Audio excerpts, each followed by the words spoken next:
Hello everyone, today's topic is types of cosmetic excipient, जिसमें अपन surfactant discuss कर लिए। Now rheological modifier और humectant discuss करना है। चलिए स्टार्ट करते हैं। रियोलॉजिकल मॉडिफायर मतलब एक ऐसा कंसिस्टेंसी, कौन से भी प्रोडक्ट की या कौन से भी चीज़ की, क्रीम्स की, सिरप्स की, मॉइस्चराइज़र की एक कंसिस्टेंसी होना ज़रूरी रहता। ओवर थिक भी नहीं और ओवर लिक्विडी फॉर्म में भी नहीं होना रहता। तो ये कैसा होना चाहिए, ये रियोलॉजिकल मॉडिफायर बताता। चलिए डिस्कस करते हैं। रियोलॉजिकल मॉडिफायर एक साइंस ऑफ फ्लो है। रियोलॉजिकल मॉडिफायर जो कि डिफाइन करता द साइंस और study of how things flow. एक skin cream should appear highly viscous in the jar but should be capable of being picked up and rubbed into the skin. Skin cream जो highly viscous रहते bottles में, पर उसको इतना capable बनाना रहता कि वो पिक्ड अप करके उसका स्किन पे रब्ड करे जा सके। जैसा ये एक ऐसा प्रोडक्ट बनाना रहता जो इम्पोर्टेंट रोल प्ले करते पार्ट में कंट्रोलिंग स्टेबिलिटी एंड सस्पेंशन में। और ये एक ऐसा एसेंशियल चूजन रहता जो करेक्ट रियोलॉजिकल कैरेक्टरिस्टिक्स लिए तो ये एक स्टेबिलिटी फिनिश्ड फॉर्मुलेशन बन सकता। और थिकनर अगर बना रही इमल्शंस को लेके तो oil in water type of emulsion use करना रहता। Emulsions are two type, oil in water and water in oil type. So emulsions and viscosity, resistance to flow, define the force applied by the resulting rate.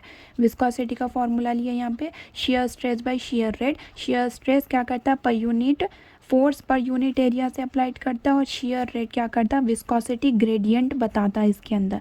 Rheological modifier एक consistency flow of science. चलिए applications discuss करते हैं इसके।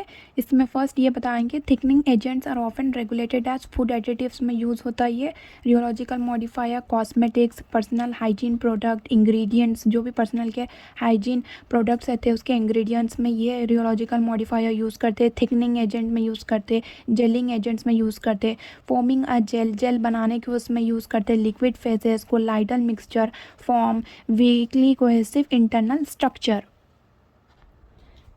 सम thickening agent में also function as stabilizer. थोड़े thickening agent stabilizer के जैसा भी काम करते और थोड़े मेंटेन करते स्टेबिलिटी ऑफ इमल्शंस को। इमल्शन और सस्पेंशन यूज़ करते ज़्यादातर रियोलॉजिकल मॉडिफायर में, क्योंकि कंसिस्टेंसी इमल्शन और सस्पेंशन से ही आती है। Oil in water, water in oil type. Some emollients जैसे कि petroleum jelly and various waxes जो कि थिकनर के रहते हैं, पेंट, प्रिंटिंग इंडस्ट्रीज़ में ये सब हैविली रियोलॉजिकल मॉडिफायर यूज़ होते। Viscosity of the formulation viscosity, अभी अपन वहाँ पे फॉर्मूला देखे। Thickener provide the necessary rheological properties पे डिपेंड रहते हैं। Example sticks product and lipsticks, UV sunscreen, antiperspirant aerosols, emulsions, mascara. Commonly use skin moisturising product में ज़्यादातर रियोलॉजिकल मॉडिफायर यूज़ करते हैं, क्योंकि मॉइस्चराइज़र हाइड्रेटेड स्किन को रखने के लिए। चलिए इसका क्लासिफिकेशन डिस्कस करते हैं। Classification are divided into two types, organic and inorganic. Now organic again divided into three types, natural polymer, semi synthetic polymer and synthetic polymer. Again natural polymer divided into three types, vegetable, microbial, animals.